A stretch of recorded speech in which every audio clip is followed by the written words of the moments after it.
Foreign with Yaman, your London guide, your London guide. En route avec Yaman, your London guide, your London guide. Driving with Yaman, your London guide, your London guide. Yaman is your London guide. Hey, salut les amis, salutations véritablement cordiales. J'espère que vous allez bien. De toutes les façons, c'est mon souhait le plus absolu que tout aille comme sur des roulettes dans vos vies, individuellement, collectivement, sur le plan de la famille, sur le plan de votre société et bien sûr sur le plan national. Ce jour, nous allons revisiter le passé pas très glorieux d'une localité qui est ainsi nommée pour commémorer le roi du même nom, le roi Édouard VI. King Edward VI n'a pas toujours eu un passé glorieux. Je dirais, le passé de cette zone était véritablement morbide. Mais en ce jour, si vous regardez les infrastructures qui sillonnent cette voie, qui auparavant était appelée la voie puante, mais aujourd'hui a un nom qui l'honore, un nom digne de la royauté. Nous allons faire une petite visite guidée, comme nous en avons l'habitude, et après, on se retrouve pour des suggestions qui pourront nous permettre de nous améliorer personnellement et d'utiliser notre développement personnel pour le développement des autres, utiliser nos ressources pour les mettre au service des autres, au service de notre société, de notre communauté, de notre pays, pour bénéficier au plus grand nombre. On se retrouve tout de suite, on fait la visite guidée et on va tirer des leçons de ce que l'histoire peut nous enseigner pour améliorer le présent et façonner le futur, l'avenir. À tout à l'heure. Allez, on se retrouve tout de suite. Restez scotchés, n'allez pas vous balader, ne vous éloignez pas de moi. Restez là, attendez, on fait le tour et on revient. On va faire une discussion véritablement instructive qui vous sera bénéfique, qui me sera bénéfique, qui sera bénéfique à tout le monde. De véritables encouragements, comment mettre en pratique des choses que nous pouvons apprendre d'un contexte historique pour pouvoir nous développer. À tout de suite. À l'instant, nous sommes sur Saint-Martin-le-Grand qui commémore la grande et imposante église protestante française qui se trouvait ici. Et nous allons tourner à droite sur Newgate Street, d'où le nom Newgate, qui veut dire tout simplement le nouveau portail ou la nouvelle porte. Et là, nous sommes sur notre rue. À la droite, nous avons British Telecom. À gauche, nous avons Queen Isabella Way, là où se trouve la banque américaine Merrill Lynch. Et là, nous sommes sur King Edward Street, notre site de la journée. Nous avons là à gauche la statue de Monsieur Roland Hill. Et là, à gauche, St. Bartholomew's Hospital. À droite, Little Britain, de Lambthotter, un restaurant. À l'époque, il y avait un restaurant là, le Spectateur, qui était un véritable lieu de régal et de délices. Et là, nous avons fait un petit tour. Nous sommes sur le Rotunda. Au-dessus de nous, c'est le musée de Londres, sur London Wall. On quitte le Rotunda et on va encore sur Saint-Martin-le-Grand pour tourner là à droite sur Little Britain. On a à notre gauche Postman Park. On en reviendra tout à l'heure dans nos commentaires. À la droite, nous avons Cross-Key Square, des appartements de luxe. Et nous allons rentrer encore sur la droite, revenir sur Montagu Street qui est connecté à Little Britain. Là sur la gauche, nous avons un centre de sport qui appartient à M. Branson, le groupe Virgin. Et là, nous allons nous poser et faire des commentaires, tirer des leçons du développement et de l'évolution de cette belle zone. Bienvenue les amis pour cette phase de commentaires. J'espère que vous avez aimé la petite visite guidée. À l'instant, nous allons nous concentrer sur ce que l'histoire de cette localité peut nous enseigner. Il est important de savoir que nous sommes en 1843 quand les autorités compétentes décident d'en découdre avec ce passé plus ou moins déshonorant. Pourquoi avoir attendu si longtemps? 143 ans après avoir décidé d'enlever les bouchers qui étaient dans la zone, qui causaient la puanteur. Pourquoi avoir attendu si longtemps? On se poserait la question. Des citoyens d'une génération précédente ont pu supporter des odeurs nauséabondes pendant plus de 600 ans. Vous vous rendez compte? 600 ans à se serrer les narines, on s'en sent pas bon ici, ça sent pas du tout bon ici. Mais ils ont quand même pu résister 600 ans. Ils ont quand même pu vivre 600 ans dans le nauséabond. Personne n'avait l'intention de changer. Tout le monde était habitué au statu quo. Ça puait, mais personne ne prenait la peine de prendre des mesures pour améliorer les circonstances dégoûtantes. Personne.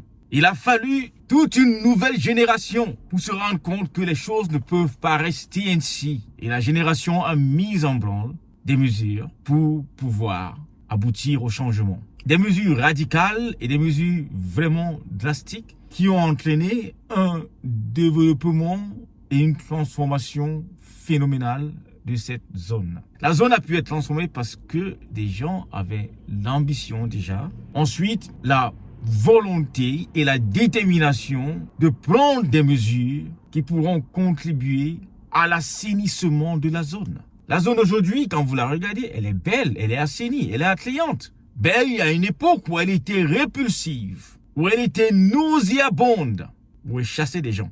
Aujourd'hui, on vit l'odoriférant, on vit l'attrayant, on vit l'aromal. On a une sensation de bien-être quand on se balade ici. Vous n'avez qu'à voir les gens qui montent, qui descendent dans les rues, les gens qui savourent la présence de deux Pâques. Mais ils ne connaissent pas le passé. Le passé de cette zone qui était appelée Shambles. Shambles, en anglais, veut dire désordre. Mais l'appellation archaïque, Shambles, voulait dire les abattoirs. Les abattoirs, vous allez me dire, c'est là où on tue les animaux afin qu'ils soient destinés à de la viande pour nourrir de la population. C'est vrai?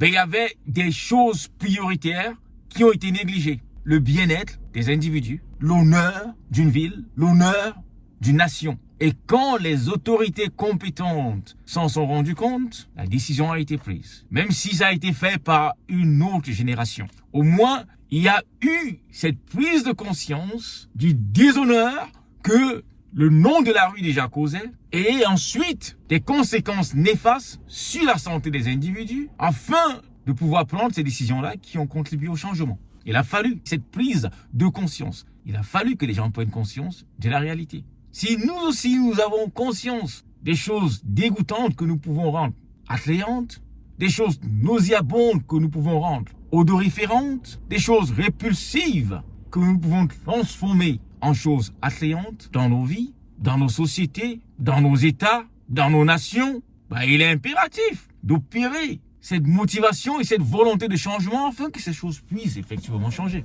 C'est ça que nous pouvons apprendre de l'histoire. L'histoire du développement de certaines zones.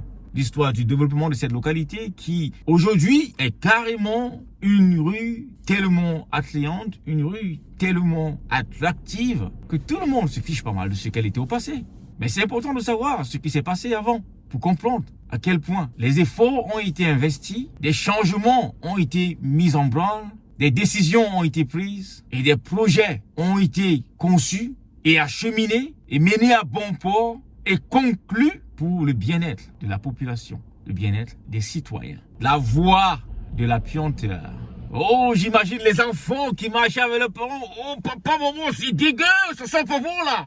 Ça pue. On ne peut s'empêcher de penser à l'écrivain afro-américain d'origine camerounaise, Patrice Nganang. Si vous lisez ses œuvres, vous voyez très bien de quoi il parle.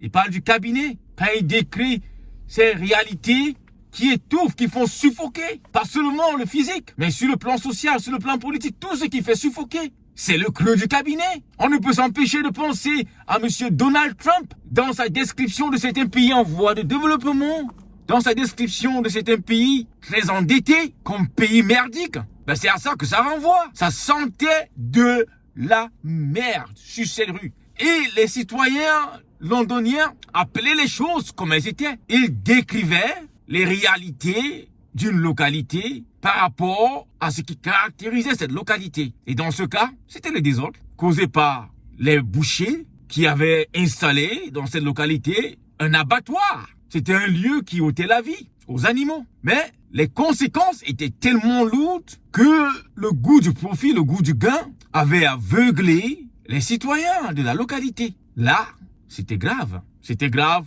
de supporter le nauséabond, de supporter l'insupportable, parce que c'était un tirer profit. Quelle leçon pouvons-nous tirer de cet aménagement de la localité? Quelle leçon pouvons-nous tirer de cette campagne de salubrité où une nouvelle génération a décidé d'en découdre avec les défauts, avec les conséquences néfastes des pratiques des générations précédentes? Comment ne pas apprendre de ces exemples afin de mettre en branle les mêmes mesures, le même engouement pour essayer d'apporter le changement? Je vais vous dire, il y avait des moines qui habitaient la zone. Ils n'avaient pas à les perturber. Chacun faisait son business. Chacun gérait ses affaires et se fichait pas mal de la réalité, de la puanteur de l'environnement, des ordures, des déchets, de tout ce qui émanait des boucheries et des abattoirs, amoncelés dans un même endroit. Il n'y avait pas un système de collecte d'ordures. Du coup, toutes les ordures étaient amoncelées là, au vu et au sous de tous, sans que personne ne se prenne la tête, sans que personne ne prenne l'initiative de pouvoir remédier à cette situation. Heureusement, le roi a frappé du poing sur la table. C'était le roi Édouard VI. Et c'est justement pour commémorer ces belles actions que cette rue porte désormais son nom. Édouard VI a décidé d'en découdre avec tout ce qui ne fonctionnait pas. À la place des abattoirs et du monastère, il y a eu entre-temps l'autorisation de la fermeture de tous les monastères. Mais ça, c'est pas l'objet de notre commentaire aujourd'hui. On en discutera une autre fois. Mais pour l'instant, concentrons-nous sur le vif du sujet, qui est l'assainissement, le développement, l'amélioration, l'ajustement, la restructuration d'une zone qui était insalubre et qui a été transformée afin d'améliorer la vie des citoyens. À la place de toutes les infrastructures désuètes qui ne servaient plus leur cause, un hôpital pour les pauvres, une école pour les pauvres ont été construits à cet endroit. L'école a été relocalisée dans une périphérie, Horsham, mais l'hôpital y est encore. St. Bartholomew Hospital. St. Barth, c'est un hôpital très célèbre à Londres. Il fait partie aujourd'hui du National Health Service, le service de santé nationale free. Gratos. Absolument gratos. Rien à payer. Gratos. Voilà pourquoi la rue, aujourd'hui, commémore son bienfaiteur, le roi Édouard VI. Le roi Édouard VI a transformé cette zone. Aujourd'hui, la Merrill Lynch, Bank of America, occupe les locaux. Des bâtiments somptueux qui ont été construits. BT Telecom occupe les locaux. Il y a deux parcs, de part et d'autre, de King Edward Street. Il y a l'hôpital qu'on a mentionné. Il y avait une école. Des infrastructures dignes de redorer le blason, non seulement de la localité, mais aussi de la ville, pour améliorer le niveau de vie des citoyens de la populace. Si vous regardez, je vous ai parlé tout à l'heure dans la visite guidée de Portsmouth Park. Si vous entrez dans Portsmouth Park, et je vous encourage, si vous avez le privilège et l'opportunité de visiter Londres, venez dans cette zone. Portsmouth Park est situé exactement au nord-est de la cathédrale Saint-Paul, exactement au nord-est de la bourse des valeurs London Stock Exchange. Portsmouth Park, en français, on dirait le parc des facteurs. Postman Park, le parc des facteurs. Et il n'y a pas du hasard dans tout ce que vous voyez, dans Londres en général et dans cette localité en particulier. Il y a la statue de monsieur Rowland Hill. Rowland Hill, c'était un réformateur social. Et sa statue est à l'opposé de Postman Park. C'est parce que monsieur Rowland Hill a contribué à la reformation du service postal afin que les gens puissent avoir leur courrier et leur colis livrés devant leur porte. Si vous vivez dans un pays où vous n'êtes toujours pas capable d'avoir des courriers livrés à votre porte, votre pays a un problème. Il a besoin d'être développé. Il a besoin de nouvelles infrastructures. Il a besoin d'un système postal efficace. Mais avant, il faudrait noter que c'est le service postal qui a contribué à l'amélioration des routes de Londres. Le service postal avait décidé de ne pas livrer des colis et des courriers dans des zones qui ne sont pas accessibles. Si vous habitez dans une zone qui est enclavée, la poste vous dit, monsieur les autorités, mesdames les autorités de cette localité, de cette circonscription, arrangez les routes, sinon vous n'aurez pas de courrier, sinon vous n'aurez pas de livraison. Et c'est comme ça que les localités ont commencé à s'engager, à investir dans la construction, la maintenance et le développement des routes. Ça, c'est des choses qu'on peut emprunter et les appliquer dans des pays moins nantis. Qu'est-ce qui manque dans beaucoup de pays africains, par exemple, où les gens marchent encore dans la poussière, dans la boue? Y a-t-il pas du macadam? Y a-t-il pas des pierres? Y a-t-il pas du sable? Y a-t-il pas du bitume? Y a-t-il pas de l'asphalte? C'est des ressources qui sont présentes. Elles sont bien là. Mais y a-t-il la volonté de se mettre au service des autres? Postman Park, justement, commémore les individus qui ont mis leur vie au service des autres. Des individus qui se sont dédiés, qui ont fait montre d'abnégation afin que leur service, leurs ressources, soient-elles physiques, soient-elles intellectuelles, soient-elles matérielles, soient-elles financières, et que sais-je encore, puissent être mises à la disposition des autres. Et dans Postman Park, je vous ai encouragé à visiter ce petit parc. C'est facile de passer là tous les jours et de ne pas se rendre compte que ce parc existe. Mais pourtant, il n'est pas juste destiné à la relaxation. On peut y aller et apprendre des choses. Un verset biblique qui est imprimé dans ce parc, c'est Jean chapitre 15, verset 13. Et il n'y a pas de plus grand amour que de donner sa vie pour les autres. La plus grande preuve d'amour, c'est de donner sa vie en sacrifice pour ses amis. C'est ce que ce verset biblique dit. Et à l'image du médecin divin, il y a un hôpital à l'opposé de Postman Park. À l'image de l'enseignant divin, un hôpital s'appelait Christ Church Hospital for Poor Children. L'hôpital de Christ pour les enfants pauvres.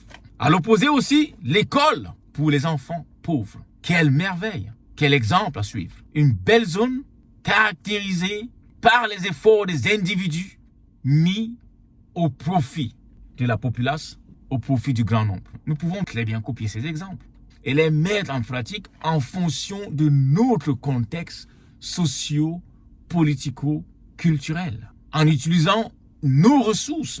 Je parle du cas précis des pays en voie de développement ou des pays pauvres, très endettés. Mais y a-t-il la volonté de se sacrifier pour les autres? Avons-nous cette propensité à vouloir aider les autres? Ou concentrons-nous nos efforts juste pour le développement et le profit individuel et le profit du clan? Il y a mieux à faire. Il est impératif, surtout pour la jeunesse africaine, la jeunesse des pays en voie de développement d'aujourd'hui, qui ont le privilège de venir dans des pays développés, de voir ce qu'il y a de positif, de s'imprégner de ces réalités positives et de promouvoir des efforts de développement, des efforts de changement dans leurs pays respectifs. Vivement que nous puissions voir des choses qui ne marchent pas dans nos nations, des systèmes qui ont échoué, des systèmes qui sont dégoûtants, des systèmes nauséabonds, des systèmes qui n'ont pas de boussole morale, des systèmes qui n'ont pas d'ambition économique, des systèmes qui sont encore recadrés par rapport à la colonisation, des systèmes qui avaient été mis en place par le colon et qui ont été repris par ceux que Frantz Fanon appelle les peaux noires avec des masques blancs. Oui, des peaux noires avec des masques blancs. Il est important de prendre ce qu'il y a de positif dans les sociétés développées, que ce soit en Afrique, que ce soit en Europe, que ce soit en Amérique ou en Asie, d'entériner ces leçons et de les mettre en pratique dans un contexte purement propre à nos besoins, purement adapté à nos ambitions, afin d'améliorer le bien-être de la plupart et pas seulement des uns, mais de tous. Alors, quittons l'aspect socio-politique de cette voie de la puanteur qui nous a enseigné pas mal de leçons et attelons-nous maintenant à aiguiser notre capacité mentale. Falling with your man, your London guide, your London guide. En route avec your man, your London guide, your London guide. Driving with your man, your London guide, your London guide. Your man is your London guide.